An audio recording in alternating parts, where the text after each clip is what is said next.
എല്ലാവർക്കും നമസ്കാരം. പുതിയൊരു വീഡിയോയിലേക്ക് സ്വാഗതം. ഇന്നത്തെ വീഡിയോയിൽ പഞ്ചാംഗങ്ങളെക്കുറിച്ച് പഠിക്കാം. പേരിൽ തന്നെ അതിൻ്റെ സൂചനയുണ്ട്. പഞ്ച അംഗം. പഞ്ച എന്ന് പറഞ്ഞാൽ 5, അംഗം എന്ന് പറഞ്ഞാൽ അവയവം, ഭാഗം എന്നുള്ള അർത്ഥത്തിലൊക്കെ എടുക്കാം. അതായത് കാലത്തിൻ്റെ 5 ഭാഗങ്ങൾ, 5 അവയവങ്ങൾ എന്ന അർത്ഥത്തിൽ നമ്മൾക്ക് പഞ്ചാംഗങ്ങളെ എടുക്കാം. പഞ്ചാംഗങ്ങളുടെ പേരുകൾ യഥാക്രമം നിത്യയോഗം, നക്ഷത്രം, വാരം, തിഥി, കരണം എന്നിങ്ങനെയാണ്. ഇതിൽ പഞ്ചഭൂതങ്ങളുമായിട്ട് ബന്ധപ്പെടുത്തിയിട്ട് നമ്മൾ പഠിക്കേണ്ടതുണ്ട്.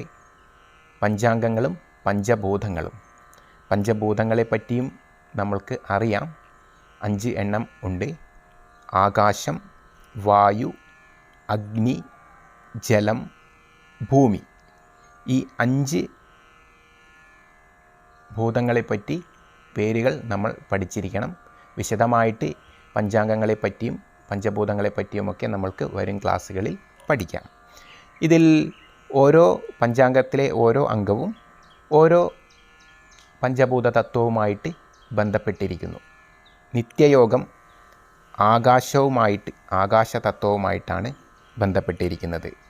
നക്ഷത്രം വായു തത്വവുമായിട്ടാണ് ബന്ധപ്പെട്ടിരിക്കുന്നത്.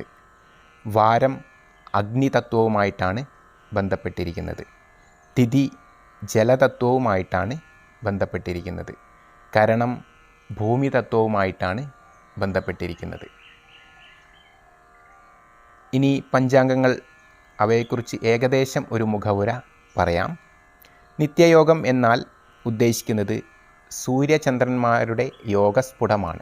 അതായത് രാശിചക്രത്തിൽ സൂര്യനും ചന്ദ്രനും എത്ര ഡിഗ്രി സഞ്ചരിച്ചുവോ അവ തമ്മിൽ കൂട്ടി കിട്ടുന്ന തുകയെ നമ്മൾ നിത്യയോഗ സ്ഫുടം എന്ന് പറയും. ആ നിത്യയോഗം ഒരു നക്ഷത്രത്തിലായിരിക്കും വരിക. ആ നക്ഷത്രത്തിൻ്റെ അധിപനായിരിക്കും നിത്യയോഗത്തിൻ്റെ അധിപൻ എന്ന് ചുരുക്കിയിട്ട് പറയാം.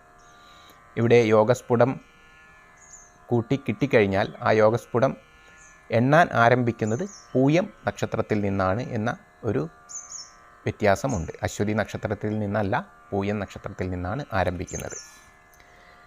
ഇനി നക്ഷത്രം എന്നാൽ നമ്മൾ പഠിച്ചു കഴിഞ്ഞു, 27 നക്ഷത്രങ്ങളുടെ പേരുകളൊക്കെ.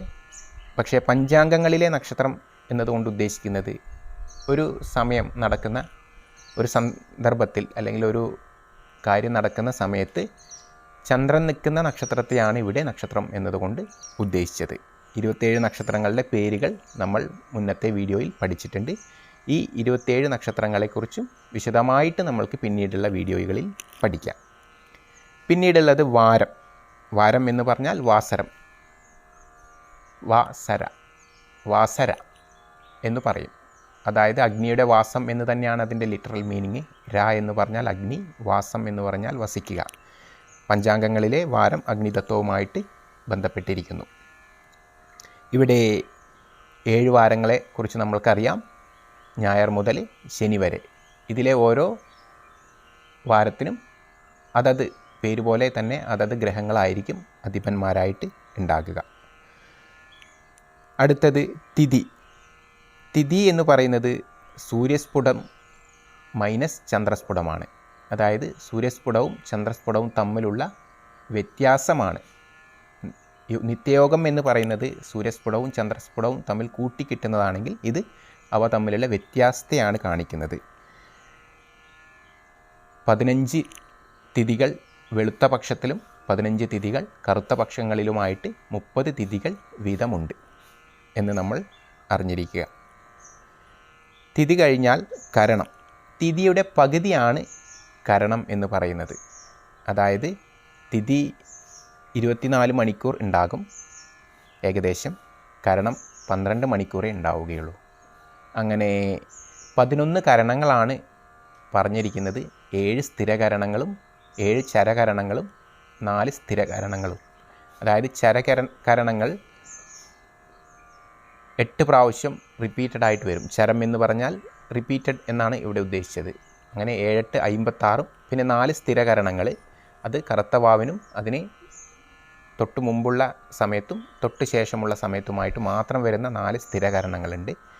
അങ്ങനെ 7 ഉം 4 ഉം 11 കരണങ്ങളാണ് ഉള്ളത്. ഇത് ഏകദേശം ഒരു മുഖവുര മാത്രമാണ്. പഞ്ചാംഗങ്ങളെക്കുറിച്ച് ഡീറ്റെയിൽ ആയിട്ട് നമ്മൾക്ക് അടുത്ത വീഡിയോയിൽ പഠിക്കാം. ഈ പേരുകൾ, ഇവയുടെ എല്ലാവരുടെയും പേരുകൾ തന്നിട്ടില്ല.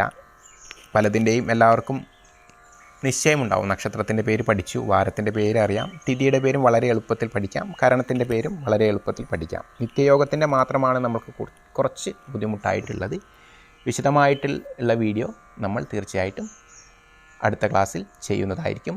ഇപ്പോൾ ഇതിനെക്കുറിച്ച് ഏകദേശ ധാരണ ഉണ്ടായിരിക്കുക എന്നുള്ളതാണ് ഉദ്ദേശിച്ചത്. കുറച്ചായിട്ടാണ് നമ്മൾ പഠിക്കുന്നത്. എല്ലാം കൂടി ഒരു വീഡിയോയിലാവുമ്പോൾ പഠനത്തിന് ഉള്ളത് കൊണ്ടാണ് ഈ രീതിയിൽ 5 മിനിറ്റ് മുതൽ 10 മിനിറ്റ് വരെയുള്ള വീഡിയോകളായിട്ട് ചെയ്യുന്നത്. അപ്പോൾ എല്ലാവരും അറിയുന്നതിൻ്റെ പേരുകൾ നന്നായിട്ട് ഹൃദിസ്ഥമാക്കി വയ്ക്കുക. വരും വീഡിയോയിൽ നമ്മളിതിൻ്റെ വിശദാംശങ്ങളിലേക്ക് കടക്കുന്നതായിരിക്കും. ഏവർക്കും നന്ദി, നമസ്കാരം.